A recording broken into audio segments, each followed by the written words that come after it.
Assalamualaikum warahmatullahi wabarakatuh. Perkenalkan, nama saya Grace Monica Amelia, NIM 24602033. Di sini saya akan mempresentasikan hasil PPT saya, yaitu tentang teori produksi. Pertama, konsep dasar teori ekonomi. Itu pengertian dalam ekonomi mikro. Dalam ekonomi mikro, produksi adalah proses menciptakan barang dan jasa atau menambah nilai guna suatu barang atau jasa dengan mengubah berbagai input atau faktor produksi menjadi output, yaitu barang jadi atau jasa yang memiliki nilai tambah dan memenuhi kebutuhan. Komponen utama produksi. Yang pertama, input, yaitu masukan, yang dimana sumber daya yang digunakan dalam proses produksi seperti tenaga kerja, bahan baku, modal, dan tanah. Yang kedua, proses produksi, yang dimana proses produksi ini berkegiatan atau tahapan yang mengolah input menjadi output. Yang ketiga, output atau keluaran, yaitu hasil akhir dari proses produksi, yaitu barang atau jasa yang siap dikonsumsi atau digunakan. Tujuan produksi yang pertama, memenuhi kebutuhan konsumen. Yang kedua, menciptakan nilai tambah. Yang ketiga, mendapatkan keuntungan bagi produsen. Selanjutnya, jenis-jenis produksi. Yang pertama, produksi barang. Menghasilkan benda fisik seperti makanan, pakaian, atau kendaraan. Yang kedua itu produksi jasa. Menghasilkan layanan seperti pendidikan, kesehatan, atau transportasi. Selanjutnya, yaitu tujuan produksi. Yang pertama itu memenuhi kebutuhan dan keinginan konsumen. Tujuan utama dari produksi adalah untuk memenuhi kebutuhan dan keinginan masyarakat. Dengan memproduksi barang dan jasa, produsen dapat menyediakan apa yang dibutuhkan oleh konsumen, baik itu barang pokok, barang konsumsi, maupun layanan. Yang kedua, maksimalisasi keuntungan, yaitu perusahaan berusaha untuk memaksimalkan keuntungan dari kegiatan produksinya. Ini dilakukan dengan cara memproduksi barang dan jasa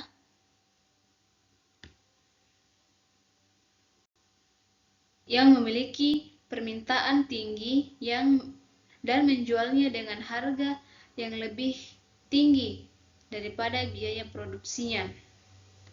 Yang ketiga, efisiensi produk, yang dimana salah satu tujuan produksi adalah mencapai efisiensi, yaitu meminimalkan biaya produksi sambil memaksimalkan output. Efisiensi dapat dicapai melalui penggunaan teknologi yang tepat, pengelolaan sumber daya yang baik, dan peningkatan produktivitas tenaga kerja. Yang keempat, inovasi dan pengembangan produk, yang dimana produk juga bertujuan untuk menciptakan produk baru atau meningkatkan produk yang sudah ada. Inovasi dalam desain, teknologi, dan proses produksi dapat membantu perusahaan untuk tetap kompetitif di pasar. Yang kelima, penciptaan lapangan kerja, yang dimana proses produksi menciptakan lapangan kerja bagi masyarakat. Dengan adanya produksi, perusahaan membutuhkan tenaga kerja untuk menjalankan operasionalnya. yang pada gilirannya dapat mengurangi tingkat pengangguran. Yang keenam, pertumbuhan ekonomi, yaitu di mana produksi yang meningkat berkontribusi pada pertumbuhan ekonomi suatu negara dengan meningkatkan kapasitas produksi.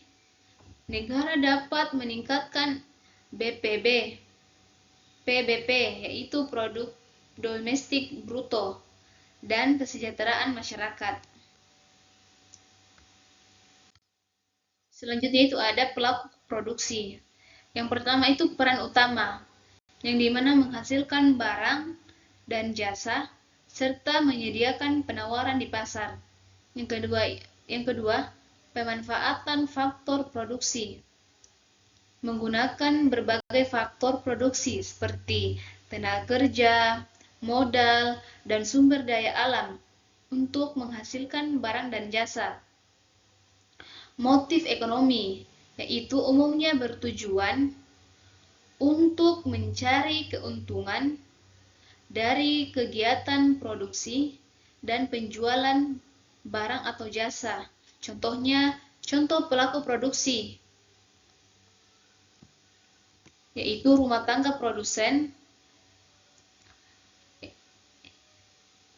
atau perusahaan, individu yang berwirausaha, pabrik, dan berbagai badan usaha lainnya.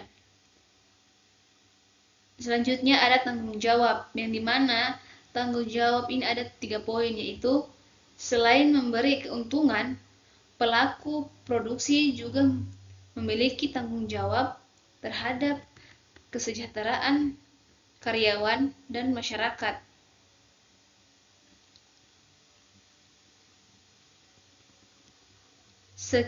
Masyarakat sekitar. Yang kedua, pemerintah sebagai pelaku produksi. Yang ketiga, pemerintah juga dapat berperan sebagai produsen, terutama dalam tanggung menyediakan barang dan jasa publik seperti infrastruktur, energi, dan pelayanan publik. Selanjutnya adalah ada hubungan produksi dengan konsumsi dan distribusi. Produksi adalah tahap awal dalam kegiatan ekonomi, di mana sumber daya diolah menjadi barang atau jasa yang siap digunakan. Distribusi berperan mengalurkan hasil produksi dari produsen kepada konsumen. Tanpa distribusi yang efektif, barang dan jasa hasil produksi tidak akan sampai ke tangan yang membutuhkan. Yang ketiga itu konsumsi adalah tahap akhir dalam siklus ini, di mana barang dan jasa yang telah diproduksi dan distribusikan digunakan untuk memenuhi kebutuhan manusia. Produksi adalah tahap awal dalam kegiatan ekonomi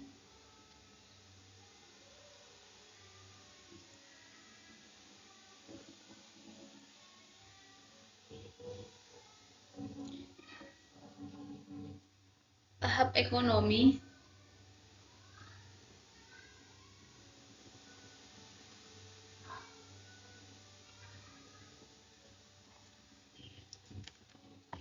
tahap awal dalam kegiatan ekonomi di mana sumber daya diolah menjadi barang atau jasa yang siap digunakan. Distribusi berperan menyalurkan hasil produksi dari produsen kepada konsumen. Tanpa distribusi yang efektif, barang dan jasa hasil produksi tidak akan sampai ke tangan yang membutuhkan. Konsumsi adalah tahap akhir dalam siklus ini, di mana barang atau jasa yang telah diproduksi dan distribusikan digunakan untuk memenuhi kebutuhan manusia. Selanjutnya itu ada faktor-faktor produksi. Yang pertama, faktor produksi alam atau tanah dan sumber daya alam. Faktor produksi alam mencakup segala sesuatu yang disediakan oleh alam dan digunakan dalam proses produksi: tanah, air, udara, mineral, hutan, laut, dan energi matahari. Yang kedua, faktor produksi tenaga kerja. Tenaga kerja adalah usaha fisik dan atau intelektual manusia yang digunakan dalam kegiatan produksi, bisa berupa tenaga kasar atau fisik, atau tenaga ahli, yaitu pikiran dan keahlian. Yang ketiga, faktor produksi modal. Modal adalah semua hasil produksi yang digunakan kembali untuk menghasilkan produk lain. Modal bukan uang, melainkan alat, mesin, bangunan, dan peralatan. Yang keempat yaitu ada faktor produksi kewirausahaan atau entrepreneurship, yang dimana kewirausahaan adalah kemampuan untuk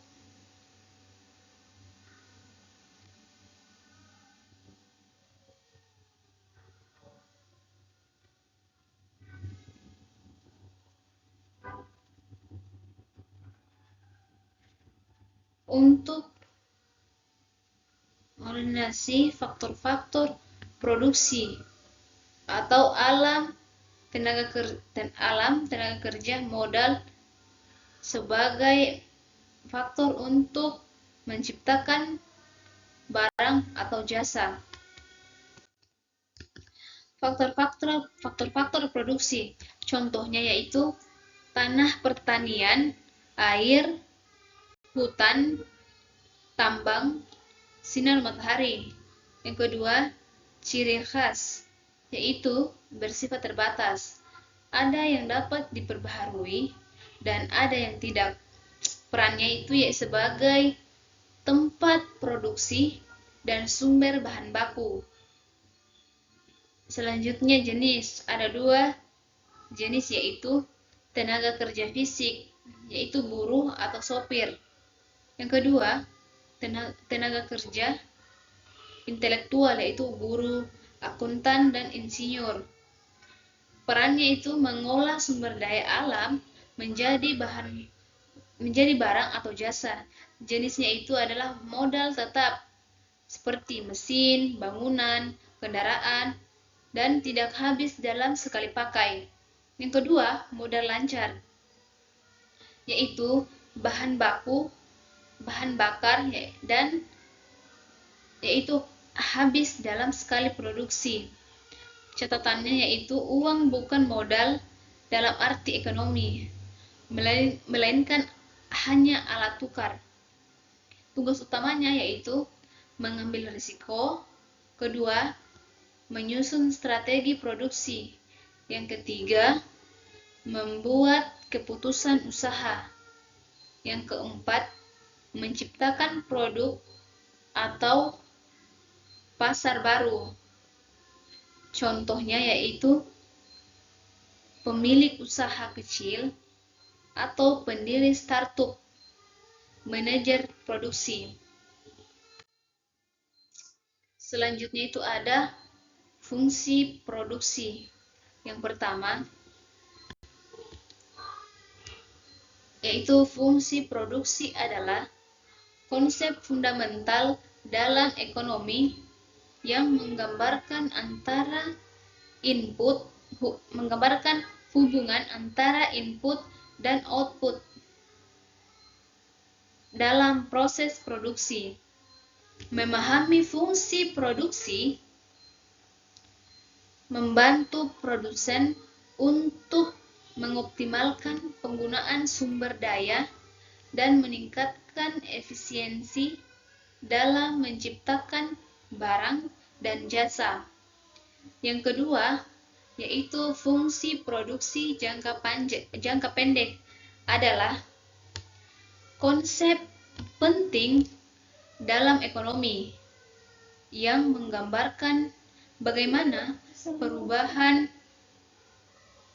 dalam faktor produksi variabel seperti tenaga kerja dapat mempengaruhi output seperti faktor produksi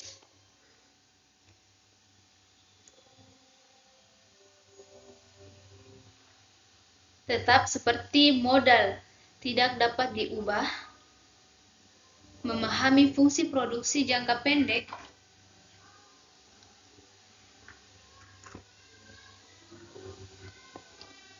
membantu produsen dalam pengambilan keputusan terkait penyesuaian input untuk memaksimalkan efisiensi dan output dalam periode waktu yang terbatas. Yang ketiga, fungsi produksi jangka panjang adalah konsep penting dalam ekonomi yang menggambarkan bagaimana semua faktor produksi dapat disesuaikan untuk mencapai tingkat output yang optimal.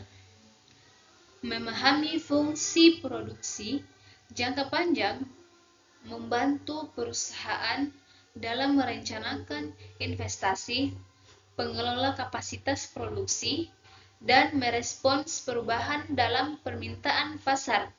Yang keempat, itu ada kurva produk total. Penjelasan kurva produk total. Kurva total atau total product curve adalah representasi grafis dari hubungan antara jumlah input yang digunakan dalam proses produksi dan jumlah output yang dihasilkan. Kurva ini menunjukkan bagaimana total produksi atau output berubah seiring dengan menambah faktor produksi seperti tenaga kerja, sementara faktor produksi lainnya tetap konstan.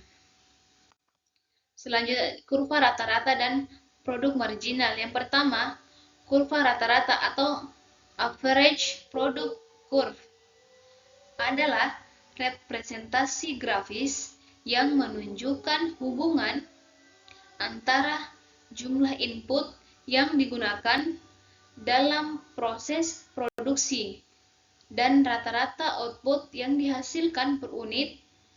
Kurva ini membantu per unit input. Kurva ini membantu produsen memahami seberapa efisien penggunaan faktor produksi dalam menghasilkan output. Yang ketiga itu adalah kurva marginal, yaitu marginal product curve adalah representasi grafis yang menunjukkan hubungan antara jumlah input yang digunakan dalam proses produksi dan tambahan output yang dihasilkan dari penambahan satu unit input.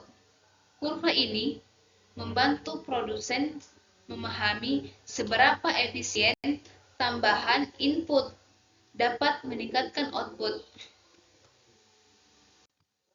Selanjutnya yaitu ada hukum-hukum dalam produk produksi. Yang pertama, hukum kenaikan hasil yang semakin berkurang, atau law of diminishing return, yaitu hukum ini menyatakan bahwa jika satu faktor produksi, misalnya tenaga kerja, ditambahkan secara terus-menerus, sementara faktor produksi lainnya, misalnya modal, tetap konstan, maka tambahan output yang dihasilkan dari setiap unit tambahan faktor produksi akan semakin berkurang setelah titik tertentu.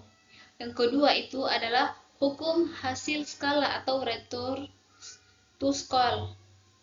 Dengan memahami hasil kerja, perusahaan dapat membantu keputusan yang lebih baik terkait dengan kapasitas produksi,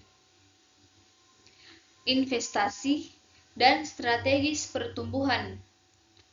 Memanfaatkan skala yang tepat agar meningkatkan efisiensi, mengurangi biaya, dan memaksimalkan keuntungan. Yang ketiga itu substitusi dan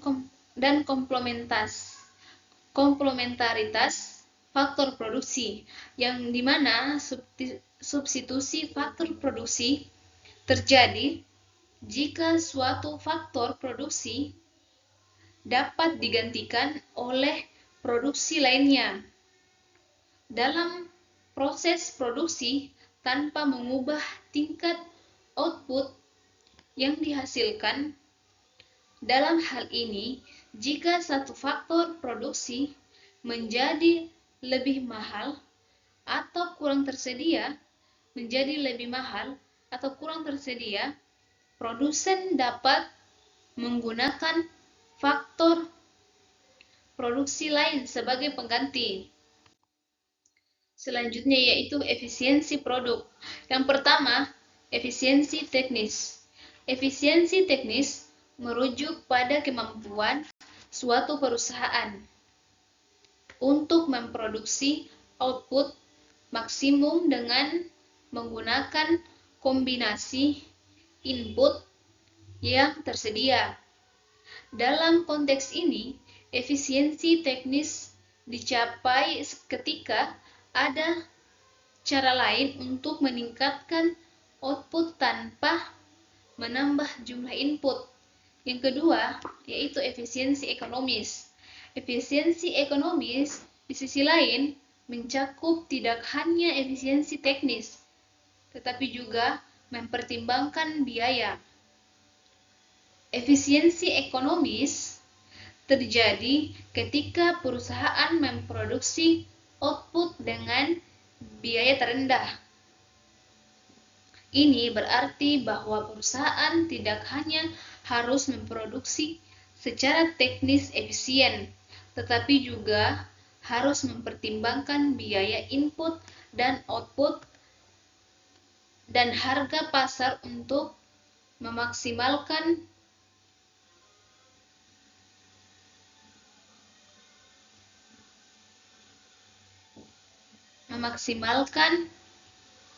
keuntungan. Yang ketiga, optimalisasi penggunaan faktor produksi. Yang pertama, analisis kombinasi input. Yang kedua, investasi dalam teknologi. Yang ketiga, pelatihan tenaga kerja. Yang keempat, evaluasi dan penyesuaian. Yang keempat yaitu cara mengukur efisiensi produksi. Yang pertama, efisiensi teknis, menilai seberapa optimal input digunakan untuk menghasilkan output. Yang kedua, efisiensi ekonomis, menilai seberapa hemat biaya produksi dibandingkan dengan standar minimum. Yang ketiga, penggunaan indikator seperti produktivitas tenaga kerja, produktivitas modal, dan rasio biaya aktual, dan standar juga penting. Yang keempat, metode analisis seperti TP, AP, MP, data envelopment analysis atau DEA, dan total factor productivity yaitu TVP, dan membantu dalam menganalisis lebih mendalam. Terakhir adalah implikasi teori dunia nyata. Yang pertama, optimalisasi secara produksi. Perusahaan menggunakan teori produksi untuk menganalisis dan mengoptimalkan proses produksi mereka. Pengendalian biaya, teori produksi membantu perusahaan dalam mengelola biaya produksi. Yang kedua, pengelolaan sumber daya terbatas, yang dimana UMKM dan startup seringkali beroperasi dengan sumber daya yang terbatas. Teori produksi membantu mereka dalam mengoptimalkan penggunaan faktor produksi untuk memaksimalkan output dengan biaya yang minimal. Terakhir, perusahaan keterampilan tenaga kerja, yang dimana dengan otomatisasi ada kebutuhan untuk keterampilan baru. Perusahaan harus melatih tenaga kerja mereka agar dapat beradaptasi dengan teknologi baru dan proses produksi yang lebih kompleks.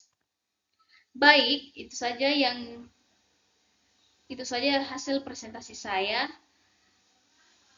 Lebih dan kurangnya mohon dimaafkan. Wabillahi taufik wal hidayah. Assalamualaikum warahmatullahi wabarakatuh.